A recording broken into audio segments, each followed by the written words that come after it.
రక్షకుడైన యేసుక్రీస్తు నామములో ప్రియులందరికీ శుభాభివందనాలు. ఇంత బాగున్నారా? మీరంతా బాగున్నారని నేను ప్రభుత్వం మీ కొరకు ప్రార్థిస్తున్నాను. చిన్న ప్రార్థన చేసుకొని దేవుని వాక్యాన్ని మనం అంతా విందామండి. అందరూ ప్రార్థనలో ఏకీపించాల్సిందిగా ప్రభు పేరట మీకు మనం చేస్తున్నాం. ప్రార్థన. ప్రేమ కలిగిన తండ్రి, దయగలిగిన యేసయ్య, మీ పరిశుద్ధమైన నామానికి వందనాలు, స్తోత్రములు తండ్రి. యేసయ్య, మీ దయచేత, మీ మహా ఉచితమైన కృప చేత గత దినములన్నీ కూడా మీ యొక్క రెక్కల కింద దాచి కాచి కాపాడిన విధానం కొరకై మీకు స్తోత్రం స్తోత్రం స్తోత్రం స్తోత్రం తండ్రి. అయినా ఈ రాత్రి మేమంతా మరలా ఈ విధంగా కలుసుకొని మీ వాక్యాన్ని ధ్యానించడానికి ఇచ్చిన ఇట్టి అవకాశం కొరకు వందనాలు, స్తోత్రాలు, కృతజ్ఞతాస్తుతులు. ప్రభువా, మీ సహోదరుని విశ్రుచాలను మరుగుపరిచి మీ మాటలు బయలుపరచండి. ప్రతి ఒక్కరికి వినే చెవులు గ్రహించే మనస్సును అనుగ్రహించుకొని యేసు నామం పేరిట అడిగి వేడుకొని పొందుకొని ఉన్నాము తండ్రి. ఆమేన్. క్రీస్తునందు ప్రియులరా, ఈ రాత్రి సమయమందు దేవుని వాక్యాన్ని మనమంతా ధ్యానం చేసుకున్నామండి. చూడండి, పరిశుద్ధ గ్రంథం బైబిల్ నుండి అపొస్తలుల కార్యములు 16వ అధ్యాయము 14వ వాక్యాన్ని ధ్యానం చేసుకుందాం. అపొస్తలుల కార్యములు 16వ అధ్యాయము 14వ వాక్యాన్ని ధ్యానం చేసుకుందాం. అప్పుడు లూదియా దైవభక్తి గల ఒక స్త్రీ వినిచుండెను. ఆమె ఊదా రంగు పొడిని అమ్ము తొలితైన పట్టణస్థురాలు. ప్రభు ఆమె హృదయము తెరుచును గనక పౌలు చెప్పిన మాటల యందు లక్ష్యముంచెను. చదవండి. ఆమె ఇంటి వారు బాప్తిస్మము పొందినప్పుడు.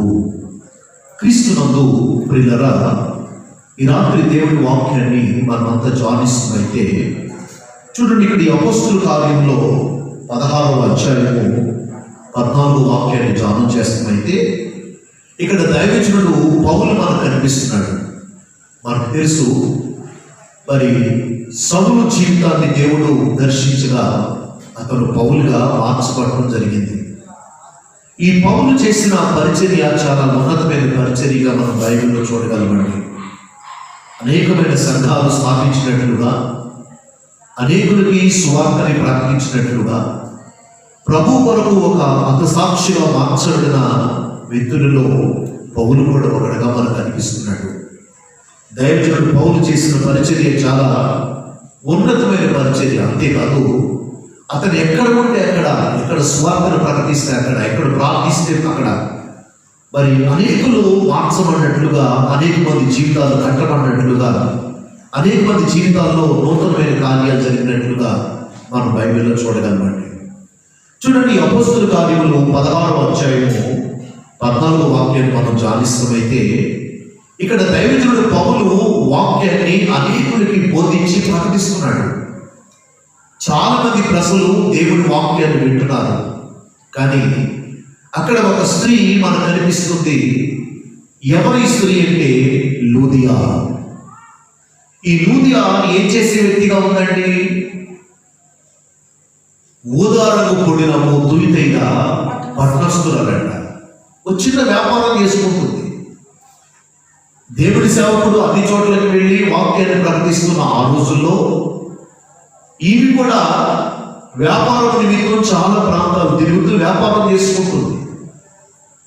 ఆవిడ వ్యాపారం చేసుకుంటూ దైవజనుడు పౌలు చెబుతున్న వాక్యాన్ని వినటం కొరకు చాలా మంది వస్తే వారితో పాటు లూదియా కూడా ఆ ప్రార్థనా కూడికలో పాల్గొన్నట్లుగా మనం చూస్తామండి. వాక్యం అయితే చాలా మంది వింటున్నారు, కానీ హృదయము తెరవబడలేదు.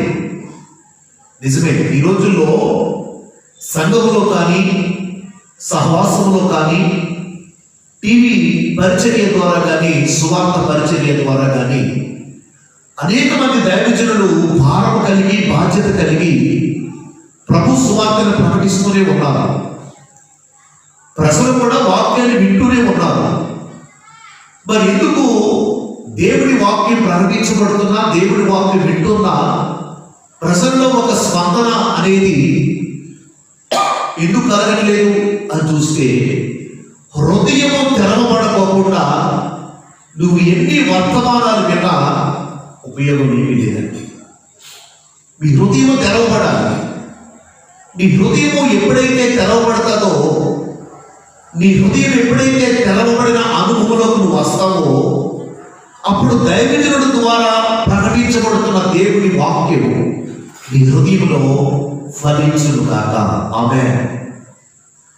నీ హృదయంలో దేవుని వాక్యము ఫలించాలంటే, నీ హృదయం నిండా వాక్యము నింపబడాలంటే, వాక్యము ద్వారా నీవు మొదటి స్థానం చేయబడాలంటే, ఆ వాక్యము నీ జీవితంలో క్రియ చేయాలంటే నీవు ఎలా ఉండాలంటే నీ హృదయము తెరవబడిన అనుభవంలో ఉండాలి.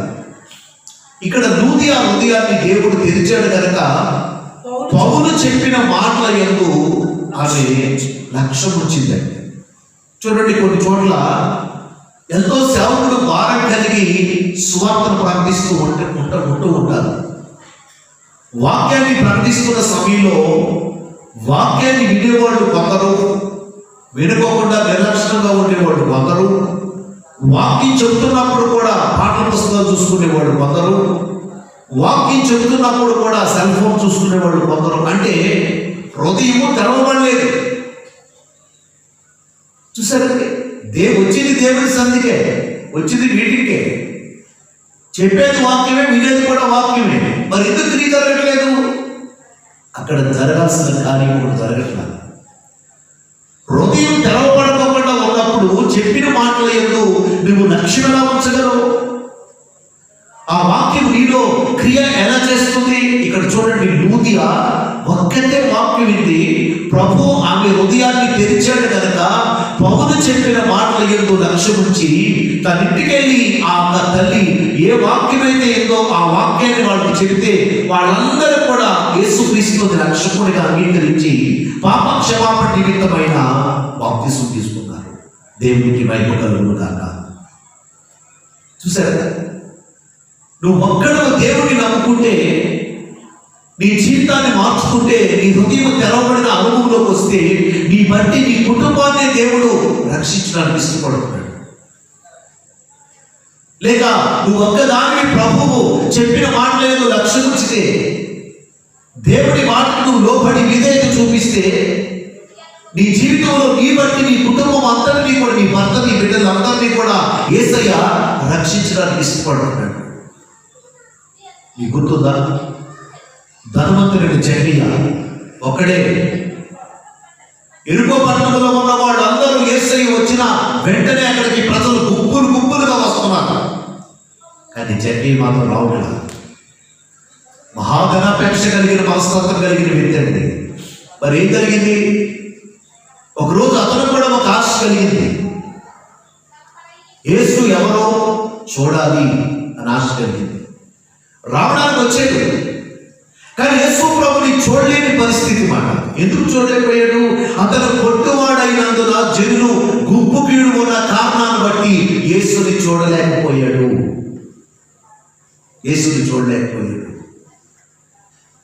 అప్పుడు ఏం జరిగింది అని చూస్తే, దేవుని బిడ్డలారా, అతను ముందుగానే యేసయ్య వచ్చే దారిని ముందుగా తెలుసుకొని యేసయ్య కంటే ముందు వెళ్ళి ఒక మేడు చెట్టు ఎక్కాడు. ఆ దారి కూడా యేసయ్య రానే వస్తున్నాడు. అతను నిజంగా అతని స్వభావం ఎలాంటిదో అలాంటి చెట్టు ఎక్కాడు.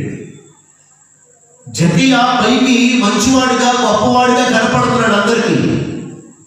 అతనిలో మహాధనాపేక్ష కలిగిన మనస్తత్వం కలిగిన వాడుగా ఉంటాడు. మనకి మేడు చెట్టు కూడా, మేడు పళ్ళు కూడా చూస్తానికి చాలా బాగుంటాయి, చూస్తానికి ఎంతో ఇంపుగా కనిపిస్తూ ఉంటాయి. ఆ మేడు పండు పొట్ట తిప్పితే దాని నిండా పురుగులే కనిపిస్తాయి. ఈరోజు చాలా మంది జీవితాలు కూడా పైకి అందరూ పరిశుద్ధులుగానే, పరిశుద్ధురాలుగానే, పరిశుద్ధుడిగానే కనపడుతున్నారు. కానీ నిజ జీవితంలో పరిశుద్ధత అనేది ఎక్కడ కనిపించట్లా. అపవిత్రత, దేవుడికి వ్యతిరేకమైన పరిస్థితులు గమనించాలి. మరి యేసయ్యని చూడడానికి ఒక్కడే వచ్చాడు. యేసయ్య అక్కడికి రాగానే ఒక పిలిపెట్టు గుర్తుందా మీకు? జక్కయ్య, నువ్వు త్వరగా దిగిరమ్ము, నేడు నీ ఇంట ఉండవలసి ఉన్నది అని చెప్పాడు యేసయ్య. అప్పటి వరకు యేసు ప్రభుని జక్కయ్య ఎప్పుడు చూడలా, జక్కయ్యను కూడా యేసు ప్రభు ఎప్పుడు చూడలా. కానీ యేసయ్య చెబుతున్న మాట ఏంటంటే, జక్కయ్య నువ్వు త్వరగా దిగిరమ్ము, నేడు నేను నీ ఇంట ఉండవలసి ఉన్నది అని చెప్తున్నాడు. అతనిని సంతోషంగా చేర్చుకున్నాడట తన ఇంట యేసు ప్రభుని, యేసు ప్రభు శిష్యుల్ని. యేసు ప్రభు అంటాడు, నేడు ఈ ఇంటికి రక్షణ వచ్చి ఉన్నది. Praise the Lord. చాలా అర్థం కాని విషయం ఏంటంటే, వచ్చింది ఒకడే, ప్రభుని చూసింది ఒకడే, దేవుని మాట నిన్న కూడా ఒకడే. కానీ ఆ ఒక్కడిని బట్టి ఇంటికి యేసయ్య ఏమిచ్చాడంటే రక్షణ కలగ చేశాడు. ఇక్కడ లూదియా కూడా ఒక్కతే దేవుని వాక్యాన్ని వింది, ప్రభు హృదయము తెరిచాడు. ఆమె పౌలు చెప్పిన మాటలు లక్ష్యముంచింది. తన ఇంటి వారందరూ ఏం తీసుకున్నారంటే బాప్తిస్మం తీసుకున్నారు. ఈ రోజున నువ్వు ఎన్ని సంవత్సరాల నుంచి మందిరానికి వెళుతున్నావు? నువ్వు ఎన్ని సంవత్సరాల నుంచి ప్రభుని ఆరాధన చేసే వ్యక్తిగా ఉన్నావు? నువ్వు ఎన్ని సంవత్సరాల నుంచి ప్రభుని రక్షకుడిగా అంగీకరించి ప్రార్థన చేసే ఆత్మీయతను కలుగున్నావు? మరి నీ భర్త, నీ పిల్లలు రక్షణ పొందారా? నీ భర్త, నీ పిల్లలు ప్రభు సన్నిధికి నీ బట్టి వస్తున్నారా? నిన్ను బట్టి నీ కుటుంబం రక్షింపబడిందా? నిన్ను బట్టి నీ కుటుంబం యేసయ్య మార్గంలోకి నడిపించబడిందా? లేక నీ బట్టి నీ కుటుంబం అంతకంతకి ఆత్మీయంగా చల్లారిపోతుందా? ఒకసారి ఆలోచించు. జక్కయ్య ఒక్కడిని బట్టి ఆ ఇంటికి యేసయ్య రక్షణ కలుగ చేశాడు. ఇదిగో లూదియా ఒక్క స్త్రీని బట్టి ఆ ఇంటికి దేవుడు ఏమిచ్చాడంటే గొప్ప రక్షణ ఆనందాన్ని కలుగ చేశాడు. Praise the Lord. ఈరోజు నేను ఒక్కడే కదా, ఒక్కదాన్నే కదా, నా ప్రార్థన ఎంత, నేను ఏ పాటి దాన్ని, ఏ పాటి మాట అనుకుంటున్నాను? లేదు, వారిలో ఒంటలేని వారిని దేవుడు 10,000గా చేస్తాడు. నువ్వెప్పుడు ఒంటరివాడు కాదు, నువ్వెప్పుడు ఒంటరిదాను కాదు, నీ పక్షమున దేవుడు ఉన్నాడు. హల్లెలూయా. ప్రపంచాన్ని పరిపాలించడానికి రాబోతున్న యేసుక్రీస్తు ప్రభు ఈ ప్రపంచంలో చేయబడుతున్న ప్రతి ఒక్కరి ప్రార్థన ఆలకిస్తున్న రాజులకు రాజు, ప్రభువునికి ప్రభు అయిన ఆ గొప్ప దేవుని సన్నిధిలో ఉన్న నీవు నీ జీవితంలో దేవుని మార్గంలో నడిస్తే నీ పక్షమున లోకంలో ఉన్నవాడు కంటే నీ పక్షమున ఉన్నవాడు గొప్పవాడు అని బయట చెప్తుంది. మరి నీ పక్షమున దేవుడు ఉండి ఉన్నతమైన కార్యాలు దేవుడు జరిగించాలంటే నువ్వేం చేయాలో తెలుసా? ఆయన చెప్పిన మాటలు ఎందు లక్ష్యం ఉంచాలి. దేవుడు చెప్పిన మాటలు ఎందు లక్ష్యం ఉంచాలంటే ముందు నీ హృదయము తెరవబడాలి. మీకు గుర్తుందా? యేసు ప్రభు ఒక మాట చెప్తారు ప్రకటనలో, హృదయం అనే తలుపు దగ్గర నిలబడి నేను తట్టుచున్నాను, నా స్వరము ఎవడైనా విని తలుపు తీస్తే నేను లోపలికి వస్తాను, నాతో వారితో నేను కలిసి భోజనం చేస్తాను. చూడండి ఎంత ఆశ్చర్యం. నీ హృదయం అనే తలుపు నువ్వు తీస్తే, నీ హృదయం అనే తలుపు నువ్వు తీయడానికి ఇష్టపడితే యేసయ్య నీలోకి వస్తాడు. యేసయ్యతో నువ్వు నీతో కలిసి యేసయ్య భోజనం చేయడానికి ఎంతైనా అవకాశం ఉంది. హృదయము అన్నిటికంటే అది మోసకరమైంది, అది ఘోరమైన వ్యాధి కలిగింది అని బైబిల్ చెబుతుందండి. మరి హృదయం ఎలా ఉంది? నీ హృదయం తెరవబడిన అనుభవంలో ఉందా? నీ హృదయంలో మార్పు ఏమైనా వచ్చిందా? దేవుని మందిరానికి వెళ్తున్నావు, వాక్యాన్ని వింటున్నావు, ప్రార్థన చేసుకుంటున్నావు. మరి దేవుని సన్నిధిలో ఉంటున్న నీవు నీ జీవితంలో నీ హృదయము ఎలాంటి అనుభవంలో ఉంది? చూడండి, నువ్వు ఒక్కదానివి యేసయ్య కొరకు నిలబడితే నీ బట్టి నీ కుటుంబం అంతటిని కూడా ఈ చివరి దినాల్లో యేసయ్య రక్షించడానికి ఇష్టపడుతున్నాడు. దేవుడికి మహిమ కలుగును గాక. Praise the Lord. మీకు గుర్తుందా? ఒకసారి దైవజనుడు యెహోషువ ఇద్దరు వ్యక్తుల్ని వేగు చోటు కొరకు పంపించాడు.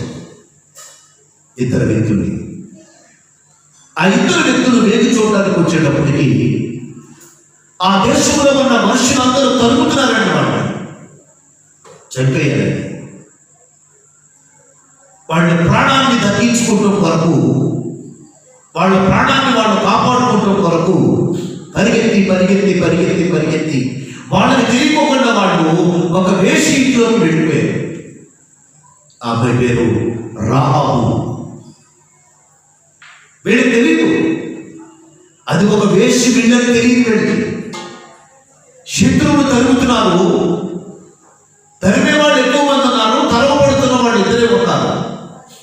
ప్రాణాన్ని రక్షించుకోవాలని పారిపోతున్నారు. ఆమె కూడా చిన్న వయసులో పాపములో కొట్టిబిట్లాడుతూ డబ్బు కొరకు ధనాపేక్ష మనస్తత్వం కలిగి చేయకూడని పనులు చేస్తుంది. కానీ ఈ ఇద్దరు వ్యక్తులు ఏం చేసింది తెలుసండి? దాచిపెట్టి. వాళ్ళేమో సామాన్యుల, వాళ్ళు రానే వచ్చారు. ఈ అమ్మాయిని పిలిచారు, మీ ఇంటికి ఎవరైనా ఇద్దరు వ్యక్తులు వచ్చారా అని డైరెక్ట్గా అడిగారు. ఆ అమ్మాయి చాలా తెలివి గల ఏం సమాధానం చెప్పిందంటే, మా ఇంటికి చాలా మంది వస్తూ ఉంటారు, వెళుతూ ఉంటారండి, నేను చేసే వృత్తి ఇది కదా, మరి వచ్చారో వెళ్ళిపోయారేమో అన్నట్టుగా చెప్పింది. రాగానే మాకు తెలియజేయి అని ఒక హెచ్చరిక చేసి వాళ్ళు వెళ్ళిపోయారు.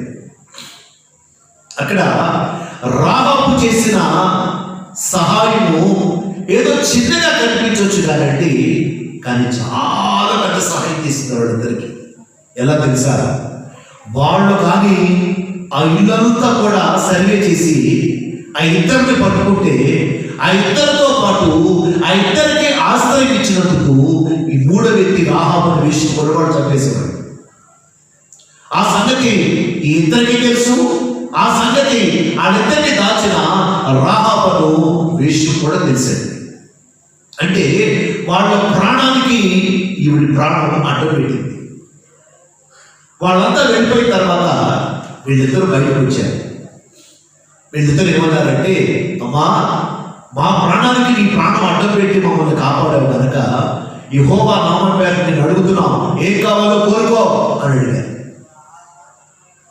మరి ఆవిడ చేసే పని బహుభయంకరమైనది కదండి. ఆవిడ జీవించే జీవితము బహుభయంకరమైన జీవితం కదా. మరి ఆవిడ ఏం కోరుకోవాలి? డబ్బు, వెండి, బంగారం, స్థలాలు, పొలాలు, మేడమెత్తులు, పేరు ప్రఖ్యాతలు కోరుకోవాలి. ఒక ఆశ్చర్యమైన సంగతి తెలుసా? ఆ రాహాబు అనే వేశ్య ఏం కోరుకుంది అని చూస్తేనండి, అయ్యా, మీ దేవుడి గురించి వింటే మా గుండెలు కరిగిపోతున్నాయి. మీ దేవుడు సైన్యములకు అధిపతి, పరాక్రమశాలి యెహోవా దేవుడు. మీ దేవుడి ముందు ఈ లోకంలో ఎవరు నిలబడలేరు. మేము తెలుసుకున్నాం, విన్నాము. విన్నప్పుడు ఆశ్చర్యం కలుగుతుంది. అయితే మీరు ఈ రాజ్యంలో అడుగు పెడతారు, ఈ రాజ్యాన్ని మీరు జయిస్తారు కనుక మా కుటుంబానికి ఒక రక్షణ భిక్ష పెట్టండి అని కోరుకుంది రాహాబు అనే వేశ్య. అప్పుడు వాళ్ళందరూ అన్నారు, మేము ఈ దేశంలో అడుగు పెట్టినప్పుడు ఈ దేశాన్ని, ఈ శత్రువు దేశాన్ని దేవుడు మా చేతికి ఖచ్చితంగా అప్పగించుగాక, ఆమేన్. అప్పుడు మీరు ఎక్కడుంటారో, ఎలా ఉంటారో మా ఇద్దరికే తప్ప మాతో వచ్చే మా ప్రజలు ఇశ్రాయేలుకి తెలియదని. మేము వాళ్ళకి నువ్వు చెప్పినట్లుగా ముందు విషయాన్ని తెలియజేయాలంటే నువ్వు ఒక పని చేయి. మమ్మల్ని ఏ కిటికీ ద్వారబంధంలోంచి కిందకి దింపుతున్నావో అదే కిటికీ ద్వారబంధానికి ఎర్రని తాడు ఒకటి కట్టు. అది ఏ ఇంటికైతే కట్టబడి ఉంటారో దాన్ని చూసి మేము వెళ్ళిపోతాం. ఆ ఇంట్లో ఉన్న వాళ్ళ ఇంటిని మేము ఏమీ చేయము. నీ తల్లిని, తండ్రిని, మీ అన్నదమ్ముల్ని, అక్క చెల్లెల్ని, మీ రక్త సంబంధులందరినీ ఇంట్లో సమకూర్చు అని చెప్పారు. ఈవిడ అడిగింది, వాళ్ళు చెప్పారు. ఈమె అలా చేసింది. ఆ ఎర్రని ద్వారం ఒకటి కట్టిందండి. వాళ్ళందరూ రానే వచ్చారు, ఈ రాజ్యాన్ని జయించారు. అందరినీ జయిస్తే వీళ్ళు ఒక్క కుటుంబాన్ని మాత్రం విడిచిపెట్టారు. ఇదంతా ఎలా జరిగింది? ఆ కుటుంబానికి అంత భద్రత ఎలా కలిగింది? అందరూ కీడు దేశంలో కుటుంబానికి ఎందుకు క్షేమం కలిగింది, భద్రత దేవుడు ఇచ్చాడంటే ఆ వ్యక్తి దేవుడు కొరకు నిలబడింది కనుక ఆ రాహాబు అనే వేశ్యను బట్టి ఆ ఇంటి వారికి దేవుడు ఏమి ఇచ్చాడంటే రక్షణ కలగ చేశాడు. చూసారా ఎంత ఆశ్చర్యంగా ఉందో. జీవించే జీవితము, బతికే బ్రతుకు, పాడు జీవితమైనా పాప బతికైనా దేవుడి కొరకు నిలబడింది కనుక, తన మనసు మార్చుకుంది కనుక ఈ లోక సంబంధమైన వెండి బంగారం ధనధాన్యాలు మేడబిడ్డలు పొలాలు స్థలాలు కోరుకోకుండా ఆవిడ కోరుకుంది ఏంటంటే నా కుటుంబ యావత్తుకి రక్షణ కలగ చేయండి. వాళ్ళ ఎవ్వరికీ సంగతి తెలియదండి. ఒక రాహాబు వేశ్యను బట్టి ఆ ఇంటి వారికి దేవుడు ఏమిచ్చాడంటే రక్షణ కలగ చేశాడు. మనం దేవుడి వాక్యాన్ని చదువుతుంటే చాలా ఆశ్చర్యంగా కనిపిస్తూ ఉంటుంది బైబిల్లో. ఒక నూది ఆ వాక్యం ఉంది, హృదయం తెరవబడింది కనుక పౌలు చెప్పిన మాటలైతే లక్ష్యం వచ్చింది. ఆ ఒక్కరి వాక్యం ఇంటి వారిని రక్షణ పొందారు ఇంటి వారందరూ. గమనిస్తున్నారు? ఈరోజు మనం ఎలా ఉన్నాం? మేము ఎన్ని సంవత్సరాల నుంచి దేవుడి మందిరానికి వెళ్తున్నాం? ఎన్ని సంవత్సరాల నుంచి ప్రభుని ఆరాధించే వ్యక్తిగా ఉన్నాం? మేము ఎన్ని సంవత్సరాల నుంచి యేసు ప్రభు నామములో ప్రార్థన చేసే వ్యక్తిగా ఉన్నాం?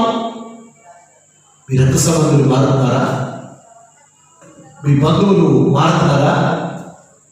మీ బట్టి మీ ఇంటి వారు యేసు ప్రభుని తెలుసుకున్నారా? లేక ఎన్ని సంవత్సరాల నుంచి మందిరానికి వెళ్ళినా నువ్వు ఒక్కదానివే ఒక్కదానివే ఇల్లు వచ్చే వ్యక్తిగా మిగిలిపోయావా? ఒక క్యాండిల్ వెలిగిస్తే ఒక క్యాండిల్ అనేకమైన క్యాండిల్స్ ని వెలిగిస్తారు. నిన్ను ప్రభు వెలిగించింది, నిన్ను ప్రభు రక్షించింది, నిన్ను ప్రభు మార్చింది దేని కొరకు తెలుసా? మీ ఇంటి వారందరినీ కూడా యేసుక్రీస్తు మార్గంలోకి నువ్వు నడిపించుకుంటావని. దేవుడు ఎవరిని త్రోసివేసేవాడు కాదండి. దేవుడు ఎవరి ప్రార్థన కూడా గట్టి వేసేవాడు కాదు. ఆయన పేరే ప్రార్థన ఆలకించు దేవుడు. ప్రార్థన చేసినప్పుడు జవాబునిచ్చే దేవుడు ఆయన. మరి ప్రార్థన ఆలకించే దేవుడు మనకుండగా, ప్రార్థన చేసినప్పుడు జవాబునిచ్చే దేవుడు మనకుండగా ఎందుకు ఇటువంటి పరిస్థితులు అంటే సంథింగ్ రాంగ్. నీ జీవితంలో నీ హృదయం ఇంకా తెరవబడలేదు. కఠినమైన మనసు కలిగి, కఠినమైన హృదయం కలిగి దేవుడి వాక్యాన్ని హృదయంలో చేర్చుకోలేక, నీ పద్ధతులు నీ అలవాట్లు మార్చుకోలేక ఎందుకు ఇంకా నామకార్థపు జీవితములో, ఆచారపు జీవితములో పుట్టి బిడ్లాడుతున్న వ్యక్తిగా మిగిలిపోతున్నావు. చూడు దేశ పరిస్థితుడు ఎలా ఉందో.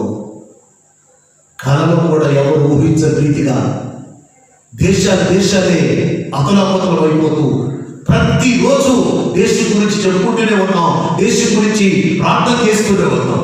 ఏం జరుగుతుందో ఎవరు చెప్పలేకపోతున్నాం. ఎంత ప్రొటెక్షన్ ఇచ్చినా, ఎంత సెక్యూరిటీ మనకి ఇచ్చినా కూడా పరిస్థితులు ఎలా ఉన్నాయంటే అల్లకల్లోలంగా ఉన్నాయి. ఏం జరుగుతుందో తెలియదు.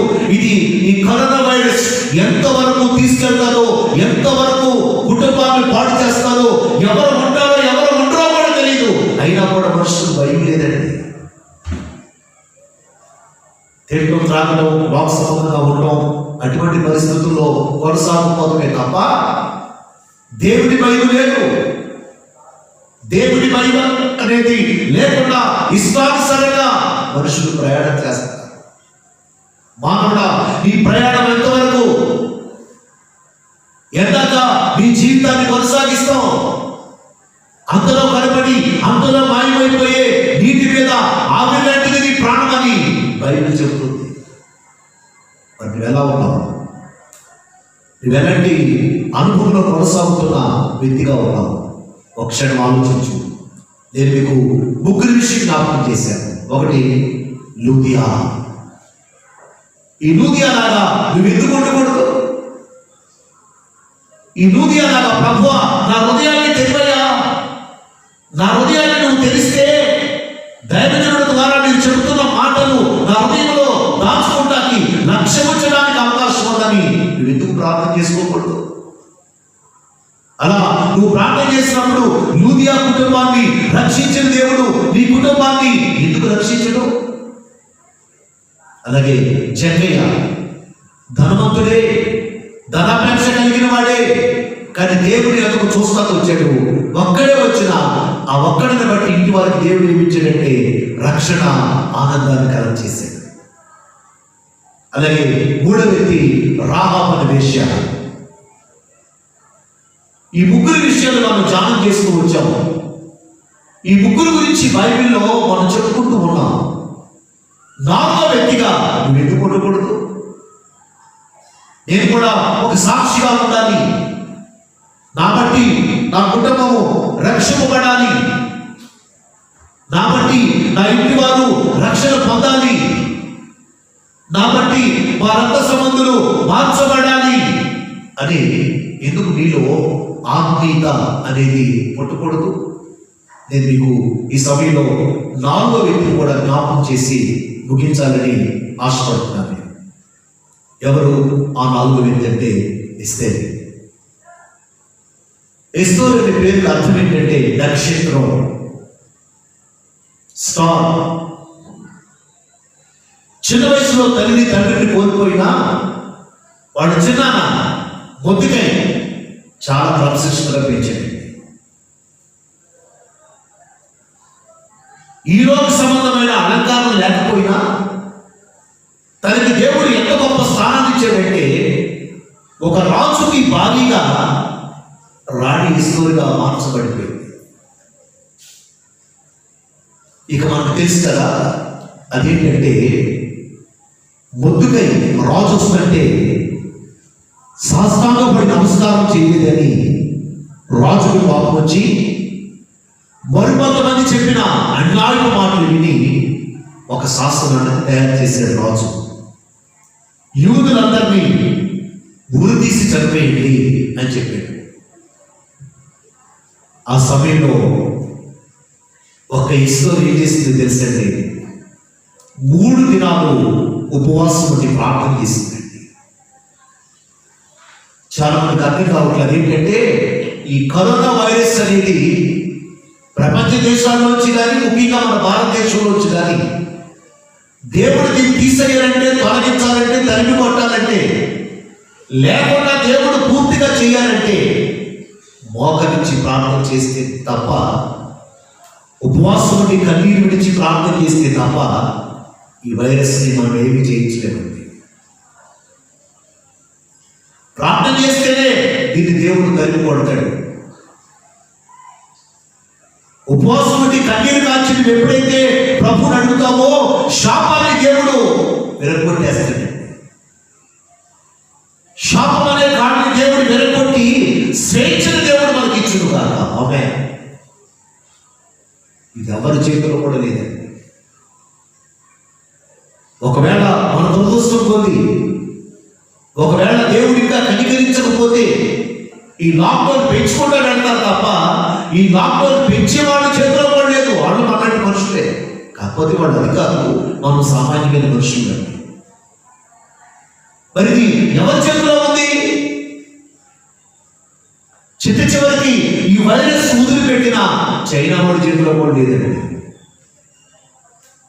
ఏదో కీడు చేద్దామని వదిలేడు తప్ప అతని చేతిలో కూడా లేదు. కీడుని మేలుగా మార్చగలిగిన శక్తి ఒక యేసుక్రీస్తుకే ఉందండి.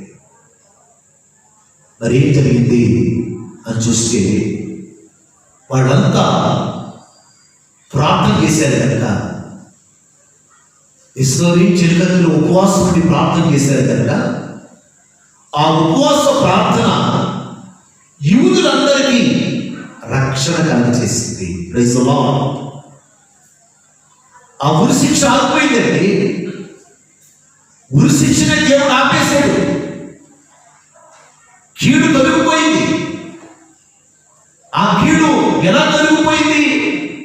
ఆ ఉరి శిక్షణ దేవుడు ఎలా ఆపేశాడంటే ఒక ఎస్తేరు ఉపవాస ప్రార్థన వల్ల.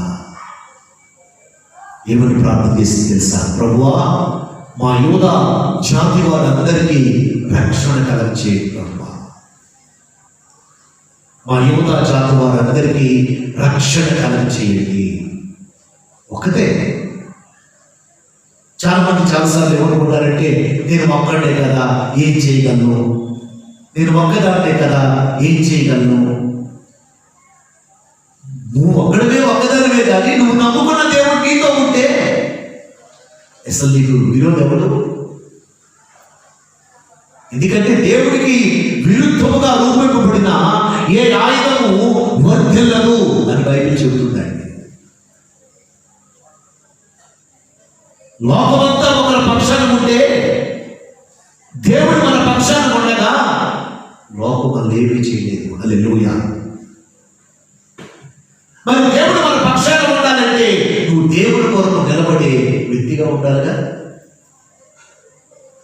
నువ్వు దేవుడి కొరకు నిలబడే వ్యక్తిగా లేకుండా ఏదో నేను కూడా ప్రభువుని నమ్ముకున్నాను, చర్చికి వెళ్తున్నాను, వాక్యం వింటున్నాను, వచ్చేస్తున్నాను అనుకుని నీ జీవితాన్ని ఎంతవరకు సరిపెట్టుకుంటావు? నువ్వు యేసయ్య కొరకు ఎప్పుడైతే నిలబడతావో, దేవుడి బిడ్డగా ఎప్పుడైతే నువ్వు జీవిస్తావో, నీలో దేవుడికి ఇష్టం లేనివి, విరుద్ధమైనవి ఎప్పుడైతే నువ్వు తీసేసుకొని క్రీస్తు శిలువలో కాల్చిన అమూల్యమైన రక్తములో నువ్వు ఎప్పుడైతే కడగబడతావో నీ జీవితాన్ని ఇహమంతును పరమంతును నూరంతులుగా మార్చును గాక. ఆమేన్.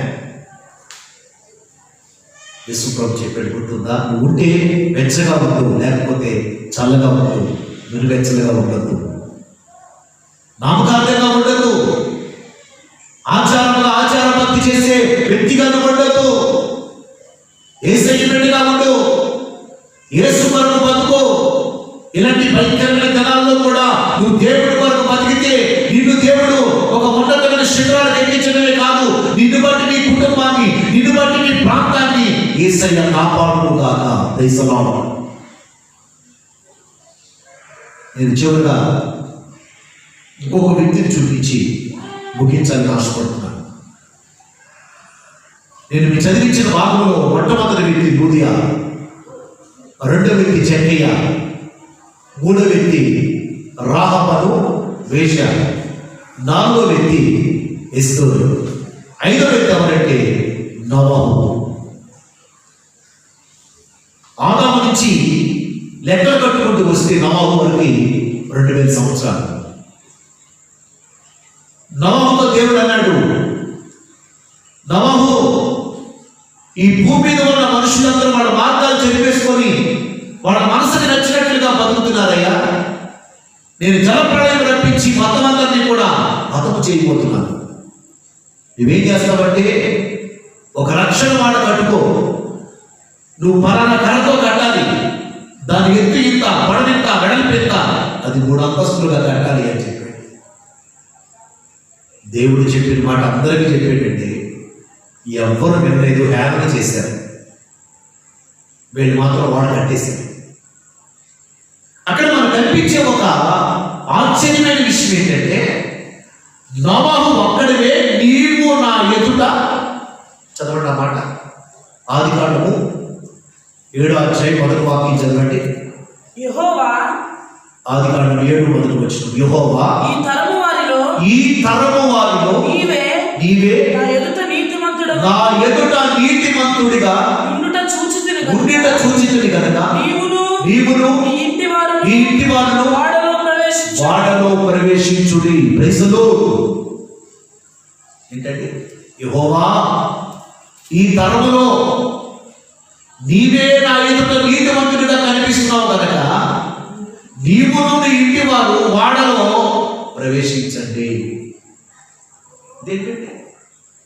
దేవుడి దృష్టికి నీతిమంతుడిగా ఒక్కడే కానీ కనబడింది ఇక్కడ. ఆ ఒక్కడే నోవహు. మరి దేవుడి దృష్టికి నీతిమంతుడిగా నోవహు ఒక్కడే నీతిమంతుడిగా కనపడితే అతనికి అతని ఇంటి వారికి దేవుడు రక్షణ వాడలో స్థలాన్ని ఇచ్చాడు. అతను బట్టి 7 ఇచ్చాడు స్థలం. అంటే అతను ఒక్కడిని బట్టి అతని ఇంటి వారికి ఆ భయంకరమైన ఉగ్రత దినమందు కీడులోంచి దేవుడు తప్పించి రక్షణ వాడలో ప్రవేశపెట్టాడు. Praise the lord. చూసారా? ఆ నోవహు ఒక్కడు కూడా దేవుడు లేకపోతే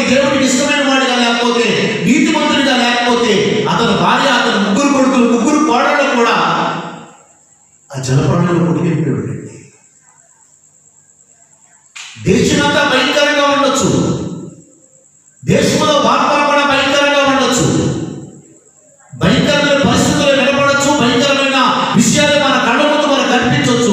కానీ నిన్ను బట్టి దేవుడు నీ కుటుంబానికి, నిన్ను బట్టి దేవుడు నీ దేశాన్ని రక్షించడానికి ఇష్టపడుతున్నాడు. నువ్వు నిలబడాల్సిన నీవే, ఆత్మీయంగా ఉండాల్సిన నీవే, ప్రార్థన చేయాల్సిన నీవే, వాక్యం చదవాల్సిన నీవే, పరిశుద్ధంగా ఉండాల్సిన నీవే. నామకార్థంగా ఉంటే నిన్ను బట్టి నీ కుటుంబం కాదు, నిన్ను బట్టి నీ దేశం కాదు, నువ్వు కూడా ఏమైపోతావో ఒక్కసారి ఆలోచించుకో. దేవుడు చూస్తాడు చూస్తాడు చూస్తాడు. ఆయన చెయ్యి విడిచిపెడితే పరిస్థితులు ఎలా మారిపోతాయో చెప్పలేము.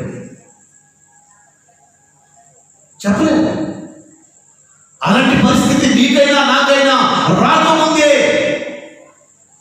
ఆయన చెయ్యి విడిచిపెట్టే పరిస్థితులు రాకముందే మనం ఏం చేయాలి? మనం ఎలా ఉండాలంటే ఆయనకి ఇష్టమైన వ్యక్తిగా, ఆయనకి లోబడే వ్యక్తిగా, ఆయన వాక్యానుసారమైన జీవితాన్ని జీవించే వ్యక్తిగా మనం ఉన్నప్పుడు మన జీవితాన్ని యేసయ్య విపరాత్మగా మార్చునుగాక. ఆమేన్. Praise the lord. ఎన్నో వాక్యాలు వింటున్న సహోదరి, ఎన్నో వర్తమానాలు వింటున్న సహోదరుడా, నీ ఆత్మీయత ఎలా ఉంది? నీ విశ్వాసం ఎలా ఉంది? నీ ప్రార్థనా జీవితం ఎలా ఉంది? ఇప్పుడు మందిరానికి వెళ్ళడానికి లేదు, మందిరంలో కూడుకుంటానికి లేదు, మందిరంలో కూడుకొని దేవుడిని ఆరాధన చేసుకోవటానికి లేదు. అందరూ ఇళ్ళకే పరిమితమైపోయాం. ఇళ్ళకి పరిమితమైపోయిన మనం వాక్యం చదువుతున్నామా? ప్రార్థన చేస్తున్నామా? ప్రతి శనివారం ఉపవాసం నుండి ప్రార్థన చేసుకునే అనుభవాన్ని కలిగి ఉన్నామా? లేక అనుభవాన్ని పోగొట్టుకున్నామా? ఒకసారి ఆలోచించండి. దినాలు చాలా భయంకరంగా ఉన్నాయి. లూదియా ఒక్కదాన్ని బట్టి, జక్కయ్య ఒక్కడిని బట్టి, రాహాబు అనే స్త్రీ ఒక్కదాన్ని బట్టి, ఎస్తోరు ఒక్కదాన్ని బట్టి, ఇదిగో నోవహు ఒక్కడిని బట్టి వాళ్ళ ఇంటి వారికి దేవుడు వాళ్ళ జాతి వారికి ఏం కలుగజేశాడంటే రక్షణ కలుగజేశాడు. వాళ్ళకి కలుగజేసిన రక్షణ, వాళ్ళకి ఇచ్చిన భద్రత, వాళ్ళకి ఇచ్చిన ఆ క్షేమాన్ని దేవుడు నీకు నాకు ఇవ్వలేడా? ప్రార్థన చేస్తావు. మరి నీ మనసు మార్చుకుంటావా? నీ పద్ధతులు మార్చుకుంటావా? ఏ విషయంలో దేవుడికి ఇబ్బందికరంగా ఉన్నావో, ఏ విషయంలో దేవుడికి ఆయాసకరంగా ఉన్నావో అది మార్చుకుంటే నీ జీవితాన్ని యేసయ్య విపరాత్మగా మార్చుగాక. దేవుడి మాటలు మా హృదయంలో స్థిరపరచుగాక. అందరూ ఎక్కడ వాళ్ళు అక్కడే తల నుంచి కళ్ళు మూసుకోండి, ప్రార్థనలో ఏకీభవించండి, ప్రార్థన చేసుకుందాం. ఒకవేళ ఇంతకాలం దేవుని సన్నిధికి వెళ్ళిన, వాక్యాన్ని విన్నా, నేను ఒక్కడిని ఏం చేయగలను? నేను ఒక్కదాన్ని ఏం చేయగలను? నా ఒక్కడ ప్రార్థన ఏపాటిది? నా ఒక్కదాని ప్రార్థన ఏపాటిది అనుకుంటున్నావేమో. ప్రభు రాత్రి నేను దర్శించడం వరకు 3 స్త్రీని జ్ఞాపకం చేశాడు, 2 పురుషులను జ్ఞాపకం చేశాడు. రాహాబు అనే వేశ్య, ఎస్తోరు, ఇదిగో లూదియా, ఇదిగో జక్కయ్య, ఇదిగో నోవహు. ఆ 5 చరిత్రలో మిగిలిపోయారండి. ఆ 5 చెప్పుకోదగిన వ్యక్తులుగా ఉన్నారు. 6వ వ్యక్తిని నువ్వు ఎందుకు కాకూడదు? 6వ వ్యక్తిగా ఎందుకు నీ పేరు ఉండకూడదు? 7వ వ్యక్తిగా ఎందుకు నా పేరు ఉండకూడదు? ఒక నిబంధన తీసుకుందాం. నిజమే ప్రభువా, ఇంతకాలము వెళ్ళి వింటున్నాను, వస్తున్నాను తప్ప నాలో ఒక నిబంధన లేకుండా ఉన్నానయ్యా. నాలోనైనా ఆత్మీయత లేని వ్యక్తిగా, చల్లారిపోతున్న వ్యక్తిగా ఉన్నాను ప్రభువా, నన్ను క్షమించు. మీ రక్తములో కడుగు, హిమము కంటే తెల్లగా కడుగు, నన్ను పరిశుద్ధపరచు. నన్ను కూడా ఒక నోవహులాగా, నన్ను కూడా నాయన జక్కయ్యలాగా, నన్ను కూడా ఎస్తోరులాగా, నాయన నన్ను కూడా లూదియాలాగా మార్చు ప్రభువా, మార్చక ప్రార్థన చేసుకున్నాను. ప్రేమగల తండ్రి, దయగలిగిన యేసయ్యా, మా మంచి దేవుడా, మీకు స్తోత్రములు తండ్రి. ఇంతవరకు నాతో మా అందరితో మీరు మాట్లాడిన ప్రతి మాట కొరకై మీకు స్తోత్రాలు. మీ మాటలు మా హృదయాలను స్థిరపరచండి, మీ కృపను మమ్మల్ని భద్రపరచండి. ఎంతమంది వాక్యాన్ని విని నిజమే ప్రభువా, నేను ఇంతకాలం ఒంటరివాడిని అనుకున్నాను, ఒంటరిదాన్ని అనుకున్నాను, ఈరోజు నా కొరకే మాట్లాడేవయ్యా. ఈ రాత్రి నన్ను ఉద్దేశించి మాట్లాడావు ప్రభువా. నన్ను కూడా ఈశ్వరు వలె, నన్ను కూడా నాయన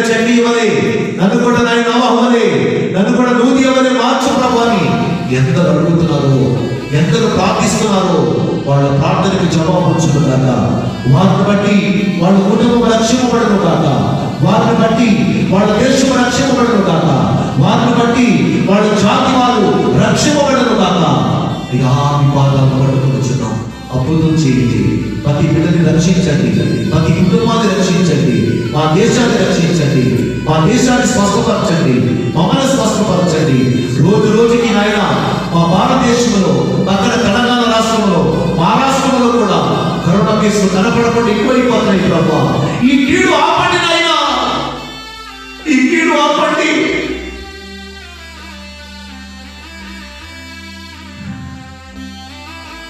మనకు పేద దేశం తండ్రి. మా దేశంలో ఎంతో మంది పేదవాళ్ళు ఉన్నారు ప్రభువా.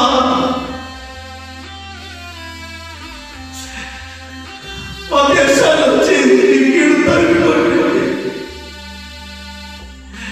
ఒక్క మాట నువ్వు సెలవిస్తే చాలయ్యా, పరిస్థితులన్నీ మారిపోతాయి. ఒక్క మాట సెలవిస్తే చాలు, కీడంతా తరిమిపోతుంది ప్రభువా. మమ్మల్ని, మా కుటుంబాన్ని, మా రాష్ట్రాన్ని, మా దేశాన్ని పట్టి పీడిస్తున్న ఈ కరోనా వైరస్ తండ్రి యేసు నామములో విడిచి వెళ్ళిపోవాలని అభిషేకం తండ్రి. యేసు నామములో బంధిస్తున్నాం.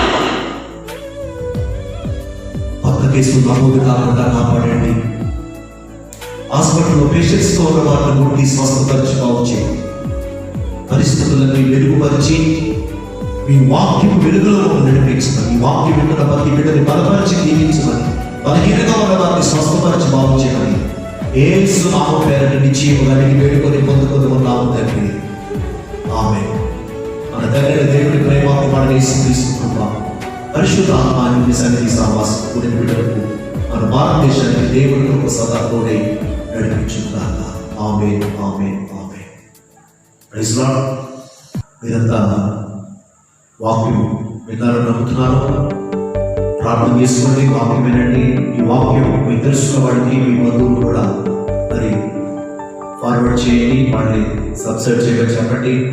మీ బట్టి అన్ని వాక్యం అంటే వాళ్ళు కూడా ఆశీర్వాదం, వాళ్ళు కూడా వేరే కొద్ది దేవుడు మీకు కూడా గొప్ప దీవిని కలెక్ట్ చేస్తాడు. రేపు ఇదే సమయాన్ని మనం కలుసుకుందాం. దేవుడు మనల్ని దీవించుకుందాం. God bless you. Praise God.